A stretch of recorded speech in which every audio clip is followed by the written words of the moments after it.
going on, y'all? SYNDI'Sports, it's your boy Rome like the city. January 30th, 2026. We are here. We made it. Hallelujah. Sorry for the January 2nd break, but hey, yesterday's price and today's price. We got a whole bunch of NBA. We got a whole bunch of NFL important shit. So I ain't finna waste no time with you. I got about 14, 15 straight picks, so let's get straight to it. First best choice of today, Anthony Edwards, 25 plus points all. He's top 10 in the NBA in points per game.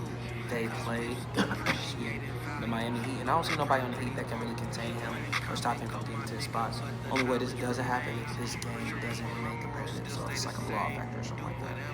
And then our next best choice for today is Norman Powell, 20 points all. He leads his team in points per game, and he's covered this line 4 out of the last 5 games he's played. So for this game to remain competitive, he needs to do at least 20 plus points all. And I expect him to do that. And then for our next game, we're going to do the 76ers versus the Knicks. First best choice is Tyrese Maxey. 6 assists all. Ever since Embiid has came back, he's covered this line every game. So since Embiid is playing, I expect him to cover this line again. And then on the other side of that spectrum, we're going to take Joel Embiid. 20 plus points all.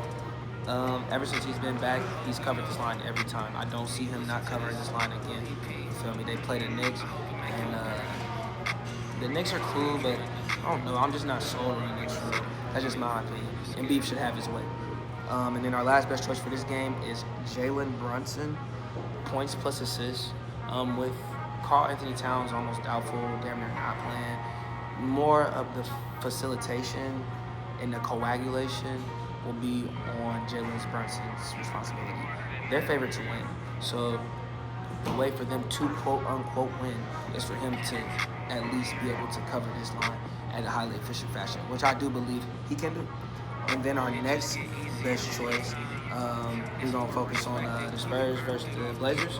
We got D-Fox. We're gonna take his 20 plus points. No Wemby, so that means more higher ball usage for him, and he'll be able to attack the spots, attack his whole. The Blazers ain't really too deep on the front court of the spectrum, so I expect him to get to his spots, put the ball in the hole, should be no problem.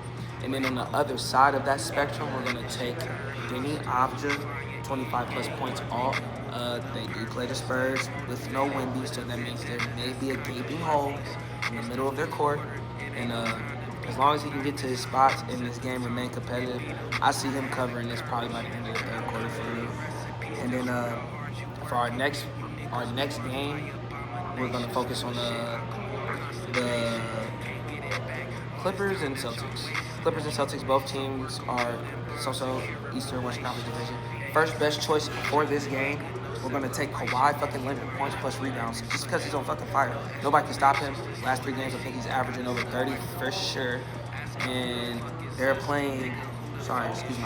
They're playing the Celtics. The Celtics don't got no high quality power forwards or centers that can stop him from crashing the boards or putting the ball in the hole. So the way he has been playing, I expect him to continue to play this way. And then the person who's going to be giving him the ball is James Harden. We're going to take James Harden, points plus assists. He's number 6 in the NBA in assists for a reason, probably because Kawhi, he has somebody like Kawhi to pass the key. But we're going to take the points too because I feel like the Celtics have a game plan particularly for Kawhi. Case in point, they didn't prepare for James Harden. Expect him to get to his spots. If he can't get to his spots, he'll outlet it to the person adjacent to him, and they'll put the ball in the hole for the team's regards. So we're going to take James Harden, points plus assists. And then our final best choice for this game, member from the Celtics, Jaylen fucking Brown. He's really a real member of the City Corporation because every time we've picked him this year, he has covered. He's going to still continue to cover. There's nobody on the Clippers on the perimeter that plays high efficiency perimeter defense. So I expect him to get to his spots, put the ball in the hole. He could really cover this 25 by like third quarter. Okay, it's just depending on how competitive this game is. So.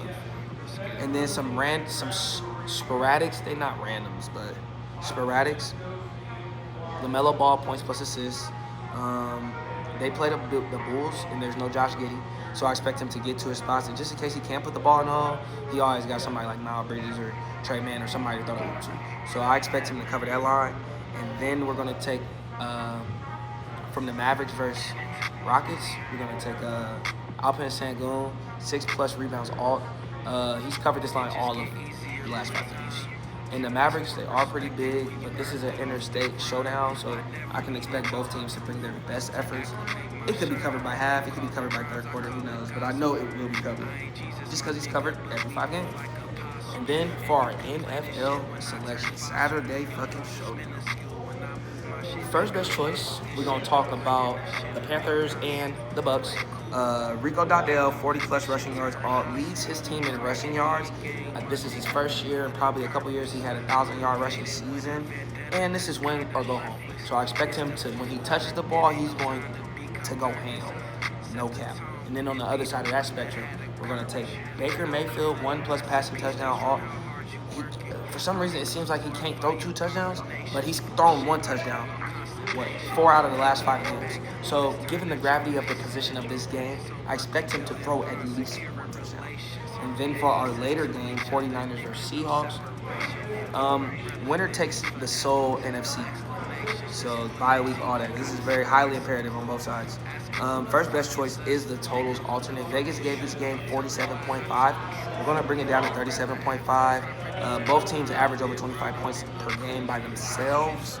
And given the gravity of the situation of this game, I expect them to cover that 37.5 probably by like the second or third drive of the third quarter for real. That's just me. And then we're gonna take player props wise. CMC, 60 rushing yards.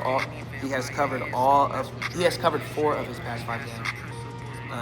And given the gravity of the scenario of this particular game, I expect him to cover 60 fucking rushing yards. Especially because, the Seahawks, they got a good front line and good linebackers, but the 49ers line is outstanding, you know what I'm saying? They ain't that good with just no average quarterback back there, you know what I'm saying? It's that line, so I expect him to push through and get the ball done.